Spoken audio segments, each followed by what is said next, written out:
So, andito tayo sa Japan, guys. At start tayo. So, 1 month yung leave ko dito. I mean, sa Pilipinas. Dahil may aasikasuhin lang tayo dito sa Japan. So, dala-dala ko rin dito yung work ko. So, ayan, may dala akong laptop. Sira nga yung keyboard ko. Ayan, ganito lang tayo maghapon, maghintay tayo na magpapa-TV. Then, lalabas tayo maya-maya, punta tayo supermarket. Ganun lang yung buhay dito sa Japan. Then, yung sa likod ko dyan kami natutulog. Ayan. Ikot ko kayo dito. So, ito yung bahay. Ayan yung mga gamit ko nasa karton. Yan yung mga gamit natin. So, yan mga nasa... Ayan, dala-dala ko yung office calculator ko, mouse. Pinahiram sa akin na calculator. So, ganun lang. Ngayon, sobrang lamig dito. Nasa 12 degrees yung lamig dito sa Japan. So far, wala pa namang nag-aas ng ating trabaho. Pero marami tayong deadlines. So, sa November, babalik din tayo sa Philippines. So, yung mga napuntahan natin dito is sa may Tokyo.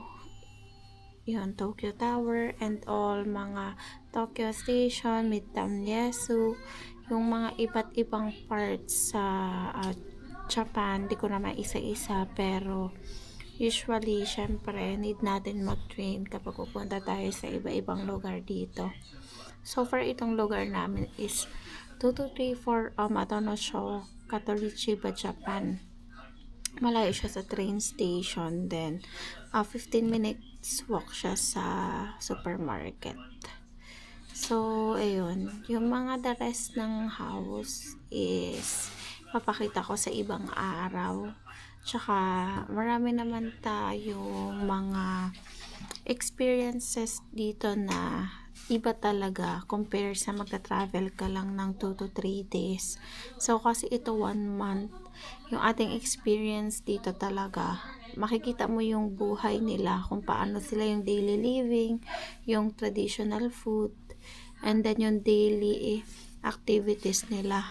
So, usually, ang mga tao dito wala kang makikita kasi start sila mag-work ng travel, ng 6 ng umaga. Then, darating din sila 6 or 7. So, ganun ka-dedicated sa trabaho yung mga tao dito sa Japan. So, ganun lang. So, ngayon, sobrang lamig. Sabi nga, yung Mount Fuji, meron na siyang snow cap. Meron na lang tayong 1 week.